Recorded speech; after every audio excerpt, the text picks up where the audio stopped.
L'heure du déjeuner chez un jeune producteur de riz. Un plat partagé en famille, mais l'invité du jour n'est pas vraiment satisfait. Il n'y a plus de riz local, c'est le riz importé qu'il m'a préparé. Donc moi qui ai habitué au riz local, vraiment, c'est pas du bon riz. Le riz n'a pas de goût. Boukari Kwaranga est le responsable de la coopérative locale, plus de 400 producteurs.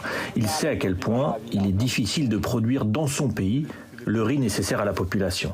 Ici, près de 500 000 tonnes de riz sont encore importées d'Asie chaque année. Tout ça, c'est des parcelles qu'on devrait mettre de pépinières, mais compte tenu de l'eau, on était obligé de réquisitionner quelques parcelles d'autrui. La riziculture se heurte à des difficultés structurelles autour de Niamey. Des inondations récurrentes à cause de digues trop faibles, puis un manque de pompes pour expulser l'eau, entre autres. Les champs se détériorent, les cultures se perdent. À chaque campagne, c'est des centaines de millions qui partent. Rendez-vous compte l'investissement des paysans, l'investissement de la coopérative et l'engrais.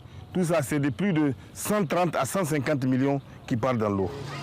Depuis 10 ans, la demande de riz a fortement augmenté au Niger. C'est le résultat de campagnes de communication et d'une volonté politique du président avec ce slogan « Les Nigériens nourrissent les Nigériens ».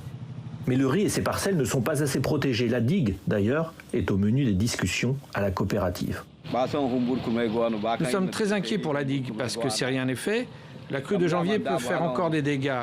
Il faut que les autorités prennent ça en charge. Rien que ce matin, j'ai vu des fuites d'eau sur la digue.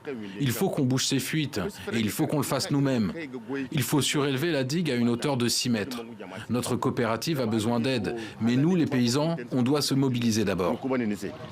L'heure est grave. La récolte du mois d'août dernier a été totalement inondée et perdue. La deuxième campagne, celle de la saison sèche, va commencer. De sa réussite dépend la survie de ces producteurs de riz.